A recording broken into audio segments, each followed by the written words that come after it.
Simplicicar, la vente de votre auto servie sur un plateau avec plus de 90 concessions près de chez vous. Simplicicar.com vous présente Sud Radio, Destin de femme, Judith Belair. Et oui, Destin de femme sur Sud Radio, vous le savez, c'est votre rendez-vous du samedi à 13h30 avec les femmes françaises qui, par leur incarnation, attention, tissent le lien républicain. C'est une idée tirée du livre de Valérie Pérez. Le destin que vous allez découvrir aujourd'hui est celui de Élise Bogossian, qui est docteure en médecine chinoise, fondatrice de l'ONG Élise Care, reconnue d'utilité publique évidemment, et puis acupunctrice en zone de guerre, comme elle aime se définir. Élise, vous publiez chez Plomb Les Sacrifiés, c'est un livre bouleversant que je vous recommande toutes et tous, dans lequel vous explorez l'histoire de l'Arménie à travers celle de votre famille, ou l'histoire de votre famille à travers celle de l'Arménie. C'est un peu la même chose, vous allez nous raconter cela évidemment, et plus encore, bienvenue sur Sud Radio, Élise Bogossian. Merci beaucoup, merci de me répondre. Sud Radio, Destin de femme, Judith Belair. Alors, nous avons des questions usuelles dans cette émission, Élise. Donc, je commence par la première. Comment définiriez-vous votre féminisme à vous ? Alors, j'ai toujours eu du mal avec ce mot, parce que pour moi, quel que soit le sexe, qu'on soit un homme ou une femme, je le définis comme une forme d'ardeur, comme une forme de passion de la vie, l'envie de se réaliser, de faire ce qu'on aime, de se sentir libre, d'assumer aussi nos choix. Donc c'est un peu comme ça que je me définis et que je définirais du coup le féminisme. D'accord. Donc pour vous, c'est pas une histoire de genre en fait, non. Tout ça. Ok. Non, parce que peut-être de par ma culture et mes origines orientales, où les hommes sont très puissants, on peut le dire. Les hommes sont très puissants, mais aussi nous sommes protégés par les hommes. Et puis j'ai été très entourée par mon père, et qui m'a en même temps jamais empêchée d'aller vers mes rêves. Du coup, c'est pas quelque chose que j'ai vécu comme quelque chose qui m'empêche ou un obstacle à ma... Plutôt l'inverse, du coup. Oui, quelque chose qui m'élève, mais dans les deux sens, en fait. Parce qu'on s'apporte mutuellement. Donc je le ressens pas comme quelque chose de clivant. Alors que ce terme-là, j'ai l'impression qu'il peut être très vite clivant. Voilà. Et du coup, pour vous, les hommes, du coup, de fait, sont féministes aussi, quoi. Ah bah oui, ils adorent, ils vénèrent les femmes. Donc, aimer la femme, c'est être féministe ? Oui, aussi, oui. D'accord. Mais là, vous nous parlez presque au sens du charnel ou de la sensualité. Non, mais aussi au sens de l'inspiration, du respect, des valeurs qu'elle porte, de la fidélité à leurs valeurs. Mais je parle fidélité au sens, voilà, quand on ne change pas d'avis, ou quand on est... Oui, au sens valeur. Vous voyez, quand... moi, je suis sensible à ça, aux valeurs, à ma parole, la parole que je donne, la confiance que je fais, mais dans les deux sens. Donc vous avez envie de parler d'humanité et pas d'homme ou de femme, quoi. Voilà. Voilà. Et de liens, et de ce qui nous lie, et de ce qui nous rend beau, et de ce qui nous permet de faire et de construire. Bien sûr. Qu'est-ce qui fait que ça avance pas le droit des femmes, selon vous ? Ou que ça avance ? Les deux, d'ailleurs. Mais là, au moment où je vous écoute, j'ai un flash.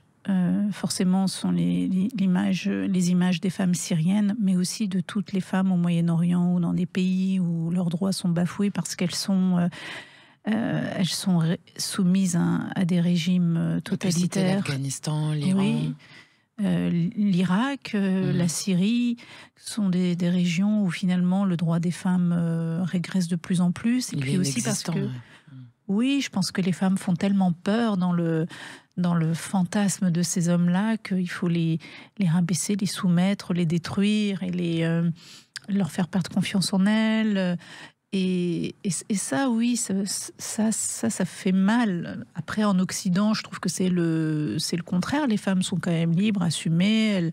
Elles assument de faire des enfants seules, de vivre seules, de partir seules à l'autre bout du monde, ce qui n'est pas du tout le cas dans certaines régions du monde. Et alors du coup, quand vous entendez les féministes françaises dire qu'il y a un problème de droit sur notre territoire, si on doit, après ce que vous venez de nous dire, qu'est-ce que vous avez envie de leur répondre ? Moi, j'essaye d'écouter individuellement chaque blessure et chaque douleur de chaque femme. Et je suis évidemment très sensible à la violence et à la douleur et au traumatisme qu'elles peuvent vivre. Et c'est ce que j'essaye de porter comme combat auprès des femmes victimes de violences sexuelles. Maintenant, c'est vrai que le discours peut être un peu commun j'entends parfois, là où il me fait peur, c'est que j'ai l'impression que maintenant c'est devenu presque une... Alors autant c'est normal et c'est bien de libérer la parole, parfois j'ai l'impression que ça tourne presque à la guerre des sexes. Donc je suis quand même prudente. Et puis dans l'autre sens aussi, j'ai aussi des histoires d'hommes autour de moi qui ont été détruits. En fait, c'est difficile de se positionner. J'essaye de prendre ça au cas par cas. Simone de Beauvoir, elle nous disait, parlons de vous un petit peu d'ailleurs, Élise Bogossian, elle nous disait, on ne naît pas femme, on le devient. Est-ce que vous savez s'il y a un moment en particulier où vous vous êtes sentie femme tout d'un coup, pour toujours?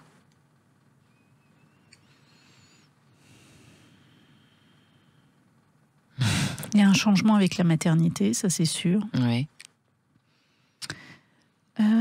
Quand on commence à gagner son propre argent, ça je l'ai senti. Donc l'indépendance financière. L'indépendance financière. Peut-être le premier voyage que j'ai fait seule, où là j'ai senti ma la propre liberté. Force. Oui, voilà. Parce que j'étais partie à l'autre bout du monde, c'était en Chine. Oui, parce que vous partez dans certaines conditions aussi. Oui, voilà. Et puis je sais pas forcément... c'est dans des territoires compliqués souvent. Voilà, donc là c'est vrai qu'on puise notre force dans quelque chose de très... archaïque et de très... c'est notre intuition, notre force première, et chez moi c'est en lien avec la féminité. Et c'est ça le secret en fait, c'est de suivre son intuition pour vous? L'intuition, mais aussi l'inspiration, qui peut faire peur aussi à notre entourage, parce que ça peut s'assimiler à de la folie, mais en fait c'est juste de l'inspiration. Moi, c'est vrai que rien ne me prédisposait au départ à aller créer mon ONG, à aller sur des zones de guerre. J'avais une vie déjà... j'avais mon métier à Paris, j'étais mariée, j'avais des enfants. Enfin, je ne me posais pas du tout ces questions-là. Puis ça m'est un peu tombé ça a imposé à vous? Oui, au moment de la guerre en Syrie, en 2013. Et puis après, c'est devenu une cause que j'ai portée, un combat qui m'anime et dans lesquels j'essaye de faire engager d'autres gens. Donc oui, pour moi, oui, effectivement, les voyages, le fait de gagner son argent, le fait d'être devenue mère, tout ça, ça m'a fait sentir femme. Alors voilà, peut-être qu'avant, je l'étais aussi, mais...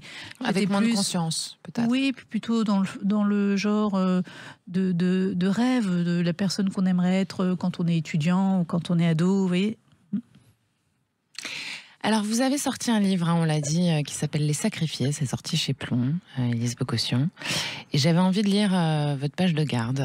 Donc, je vais la dire aux auditrices, aux auditeurs. Vous nous dites « À ma famille, issue des restes de l'épée ». Déjà, c'est très beau.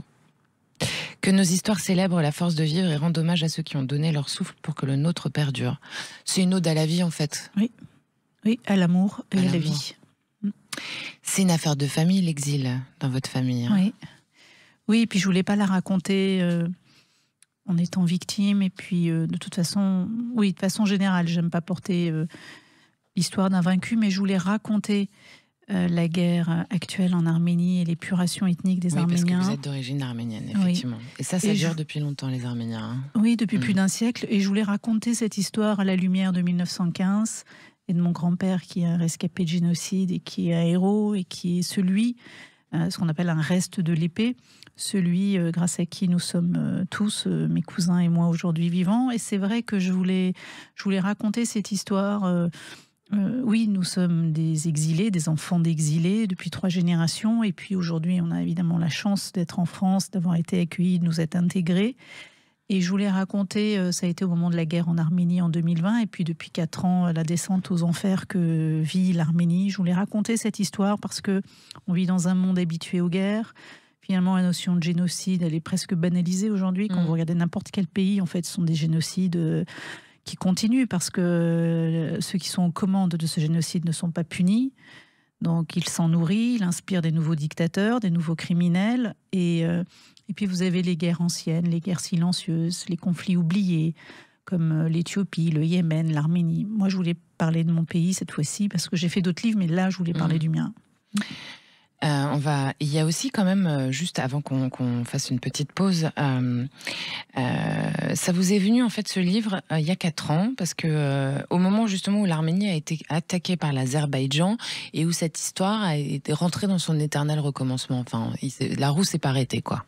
Hein, c'est ça qui vous a donné envie de faire un témoignage pour peut-être adoucir aussi.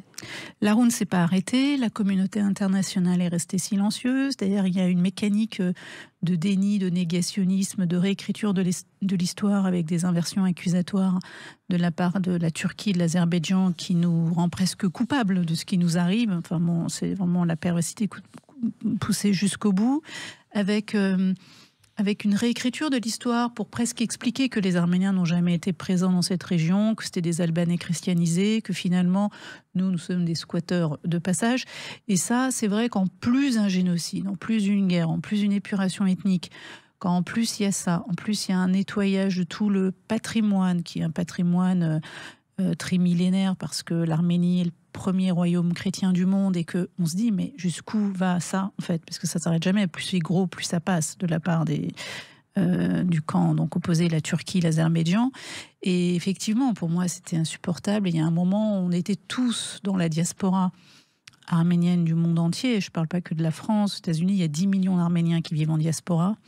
Ça a été un choc terrible parce qu'on a perdu la totalité du Haut-Karabakh. Aujourd'hui, l'Arménie est menacée. Elle est mutilée et grignotée de tous les côtés depuis ces 4 années, depuis 2020. Et je voulais témoigner de ça. Mmh. Restez avec nous sur Sud Radio. On est avec Élise Bogossian, c'est Destin de femme. Élise Bogossian qui est docteure en médecine chinoise, fondatrice de l'ONG Elizker et auteure de son 4e ouvrage, Les Sacrifiés séchés plomb. Et je vous le recommande. Restez avec nous surtout. Simplicicar, la vente de votre auto servie sur un plateau avec plus de 90 concessions près de chez vous. Simplicicar.com vous présente Sud Radio, Destin de femme, Judith Belair. Vous êtes bien dans l'émission du féminisme autrement, femmes et hommes ensemble pour le droit des femmes. Aujourd'hui, pour vous et avec vous, la docteure en médecine chinoise, fondatrice de l'ONG Elizker, Élise Bogossian, qui nous vient avec son très bon livre, Les Sacrifiés chez plomb. Alors, dans votre livre, vous avez un héros que vous avez nommé Zadig. Alors Zadig, évidemment, c'est en hommage au célèbre personnage de Voltaire. C'est mon grand-père. Incroyable. Ouais. Donc vous avez un grand-père qui est philosophe de nom, quoi. Hein, oui, c'est ça. Parce que ce que j'ai trouvé intéressant, c'est que le personnage de Voltaire, il traverse les épreuves liées aux conflits armés, aux injustices, en faisant le pont.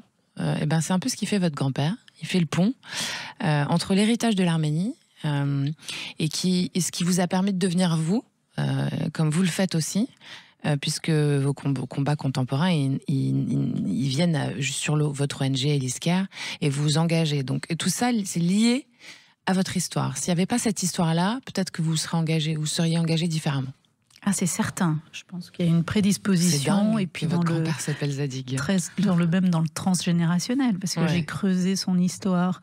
Les Arméniens, la plupart ont été déportés de toute cette région d'Anatolie.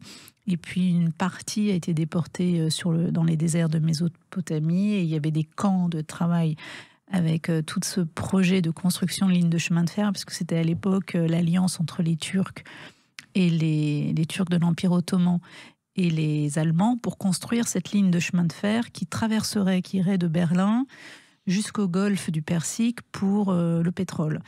Et donc les Arméniens ont été ceux qui ont été utilisés comme main-d'œuvre pour construire cette ligne de chemin de fer. Et il y a eu énormément de déportations jusqu'à Alep. Mais après, il y a eu des chrétiens en Palestine, partout. Ils ont été en Égypte, en Palestine, partout. Et donc, ce qui est drôle, c'est que 100 ans après, moi, je me retrouve à créer mon ONG, à intervenir en Irak. Et puis, forcément, à Mossoul, j'ai visité des cimetières, j'ai trouvé des tombes qui s'appelaient, il y avait des noms de Bogossian dessus. Ça bouleverse parce que, en fait, c'était des Arméniens rescapés qui sont arrivés là, puis qui se sont implantés, qui sont restés. Mon grand-père a fait le chemin inverse, il a survécu au camp. Et après, il a fait le chemin inverse de retourner dans sa ville d'origine pour retrouver des membres de sa famille. Et ce sont ces minorités chrétiennes qui ont vécu, ces dhimmis, en fait, ils ont vécu comme des citoyens de seconde zone, avec des identités cachées. Ils avaient des noms et des prénoms turcs. Et mon grand-père, c'est un peu comme des maranes en fait, hein. Ces Portugais qui continuaient à pratiquer le judaïsme en étant catholiques pendant l'Inquisition. Absolument. Et mon père est né dans ces conditions-là, et c'est plus tard, dans les années 40, dans les années 60, quand il a été mobilisé pour la guerre contre Chypre, que les Turcs utilisaient les chrétiens comme chair à canon. C'est comme ça que mon père a déserté l'armée et qu'il est arrivé au Liban, puis jusqu'à la guerre du Liban, puis ensuite en France. Voilà. Et en fait, ça c'est vous qui le dites aussi, finalement, c'est aussi cette histoire-là qui vous donne le sens du devoir et qui donne aussi à votre héros l'envie de s'en sortir, quoi. Oui, il y a un sens de l'honneur aussi, j'ai envie de dire. Il y a le sens de l'honneur, il y a le sens du devoir. Je parle aussi beaucoup du syndrome du survivant, du stress post-traumatique, et on le voit beaucoup auprès de nos victimes, qu'on soit dans des zones de guerre, mais vous avez aussi ça en France, chez des victimes des attentats. Un survivant qui vit alors que d'autres, qui est le seul rescapé, ce qu'on appelle le syndrome du survivant. Il survit et il vit avec des images horribles de tous ceux qui sont partis, qui étaient peut-être plus jeunes, plus aimés, plus vigoureux. Et finalement, ils ont du mal, ces gens-là, à vivre, et vivre avec une espèce de mélancolie et avec une culpabilité intense d'être en vie et pas les autres. Ils ont du mal à s'approprier leur vie. Et c'est vrai que quand on analyse, on a ça aussi avec les migrants et tous les génocides d'ailleurs, vous avez la première génération qui se tait, la deuxième s'intègre, la troisième répare. Et je voulais raconter aussi à travers, c'est le cas de l'Arménie, mais en fait ça se généralise. Vous avez dans le profil des victimes et des rescapés, des survivants, comment je remets de la vie dans un cauchemar. Élise, je vous coupe parce qu'il nous reste très peu de temps. Il y a 2-3 choses que je voulais voir avec vous avant qu'on soit obligé de se quitter. La première chose, c'est que Élise Kerr, c'est une ONG où vous mettez votre expertise en médecine chinoise, notamment, au service des populations les plus vulnérables. Vous l'avez dit, vous êtes parti en Irak, vous êtes parti en Arménie, dans d'autres terrains ravagés par la guerre. Et vous faites de l'acupuncture comme un outil qui apaise les douleurs physiques, ok, mais surtout les traumatismes. Psychologique. Vous jouez là-dessus, et ça c'est quelque chose c'est une mission que vous vous donnez, de réparer justement. Alors au début, l'acupuncture servait dans des régions où on n'avait pas accès à la morphine. Les chirurgiens l'utilisaient beaucoup parce qu'il manquait de morphine pour traiter la douleur. Mais très rapidement, on s'est diversifié. Maintenant, on a des pédiatres, des généralistes, on fait du dépistage, on a des psychologues. Et c'est vrai que dans la prise en charge du stress post-traumatique, on utilise l'acupuncture, mais chez les enfants, on utilise beaucoup l'art-thérapie, on utilise d'autres techniques. Le yoga, on a mis en place dans les centres pour les survivants qu'on a créés, des thérapies alternatives et complémentaires pour aider les victimes qui ne peuvent pas parler ou qui ont été déscolarisées longtemps ou qui ont été victimes de... Et alors ça marche pour ceux qui sont rescapés, on va dire, de gros conflits internationaux, mais aussi, par exemple, des rescapés d'attentats. Oui, mais bien sûr. Par exemple... Bien sûr, parce que vous avez un espèce de mécanisme de dissociation, comme c'est le syndrome du stress post-traumatique. Vous avez une coupure avec le réel, vous avez un mécanisme de survie qui se met en place où vous vous refermez, vous vous coupez de tous les souvenirs de réminiscence et des flashbacks et tout ça. Et en fait, souvent, la victime tombe aussi dans des addictions. Et en fait, pour l'aider, il y a bien sûr les thérapies de psychologie classique, mais à côté, les thérapies complémentaires comme l'hypnose, l'EMDR, l'acupuncture, l'art-thérapie. Tout ça, ça fonctionne très bien. Est-ce que vous conseilleriez en fait à quelqu'un qui souffre de ce genre de symptômes? Il faut une approche globale. C'est pas une seule chose, quoi. Non, il faut une approche globale. Alors, il y a un autre truc que vous avez fait, c'est le bus des femmes. Il faut que j'en parle quand même. C'est dédié aux victimes de violences sexuelles ou aux enfants traumatisés aussi par les conflits. C'est remarquable. Comment vous est venue cette idée, Élise Bogossian? Lorsque les premières femmes yézidis en Irak ont été enlevées par Daesh pour servir de tout le trafic sexuel des femmes, on avait entendu parler des femmes qui commençaient à s'échapper à l'automne 2014. J'ai eu envie de mettre en place un process médical dédié parce que ces femmes-là étaient victimes de nettoyage, comment on appelle ça, de crimes d'honneur, parce qu'elles étaient rejetées par leur famille comme elles étaient souillées et violées. Bon. Et du coup, on a mis en place pour ces femmes, notamment celles qui étaient enceintes et qui revenaient enceintes, un endroit, un espace dédié à elles pour leur prise en charge. Et ça a été le bus des femmes qui allaient dans les villages, dans les montagnes reculées. On a soigné comme ça 3500 femmes victimes de trafic sexuel. Quand vous voyez tous ces gens et que vous pensez à tout ce que vous avez déjà fait, qu'est-ce que ça vous fait, Est-ce que vous vous rendez compte que sans vous, il y en a plein qui s'en seraient pas sortis, quoi. J'ai toujours envie de faire plus, parce que... Vous avez l'impression que ça suffit ou... Non, c'est une goutte. C'est une goutte dans l'océan de malheur. Bon, après, je sais aussi avoir de la gratitude et être reconnaissante de tout ça, mais j'aimerais tellement faire plus. Et puis écrire, c'est une action aussi pour vous, parce que là, vous parlez de l'Arménie, mais en fait, ça résonne aussi à cause de tous ces conflits où vous avez pu intervenir, quoi. C'est-à-dire que c'est une globalité, tout ça. Écrire, c'est une action, c'est aussi une réparation, parce qu'on a besoin aussi d'un moment de pause pour se couper, et puis juste écrire et accoucher les mots, les poser, parce que ça permet de les graver, ça permet de transmettre. Et puis j'ai aussi très envie de transmettre ça à mes enfants, et puis à tous les enfants. Et donc, oui, l'écriture, c'est mon moment de méditation, c'est ma prière. Si vous aviez un souhait, vous aviez un petit génie là, comme ça, qui apparaît devant vous et qui vous dit « J'exauce votre souhait, Élise Bogossian », qu'est-ce que ça serait ? J'aimerais que tous les enfants soient pris en charge. Je trouve que c'est pas normal qu'un enfant n'ait pas accès à la santé, à la nourriture. Un enfant qui n'a pas accès à l'eau, je trouve ça dingue. La famine, je trouve ça dingue dans un monde où on a justement toute cette mondialisation qui était censée renforcer, démocratiser. En fait, ça n'a pas réglé ce problème-là. Je parle pas de paix dans le monde, parce que c'est pas à ça que je pense dans l'immédiat, même si c'est essentiel. Mais et ça fait pas idiot de dire la paix dans le monde, on a le droit, parce que c'est vrai que ça fait un peu Miss France. Oui, puis au moment où vous me posez la question, c'est le visage des enfants que je vois. Oui. Vous avez un petit mot à transmettre à nos auditrices et à nos auditeurs, quand même. N'ayez pas peur de vivre vos rêves. C'est vrai que parfois le parcours peut être long, escarpé, avec des obstacles. Parfois, il faut aussi faire des choix, des sacrifices. Mais moi, je pense que dans la grande aventure de notre vie, déjà de donner, de ne pas avoir peur de donner, parce que ça nous enrichit et puis ça contribue beaucoup à notre bonheur. Donc, merci Élise Bogossian. Merci pour cette belle leçon d'humanité. Merci Judith. Le livre Les Sacrifiés de Élise Bogossian, que je vous recommande, est sorti chez Plon. Je vous rappelle qu'Élise Bogossian, elle est quand même acupunctrice en zone de guerre et qu'elle est fondatrice de l'ONG Élise Care. Nous, on a rendez-vous bientôt pour un nouveau Destin de femme. En tout cas, je vous embrasse en attendant. Et puis, vous pouvez tout retrouver sur sudradio.fr, la chaîne YouTube de Sud Radio, sans oublier les réseaux sociaux. Merci à Julien qui réalise pour vous aujourd'hui. Et je vous fais une grosse bise. Bye. Simplicicar, la vente de votre auto servie sur un plateau avec plus de 90 concessions près de chez vous. Simplicicar.com vous a présenté Sud Radio, Destin de femme, Judith Belair.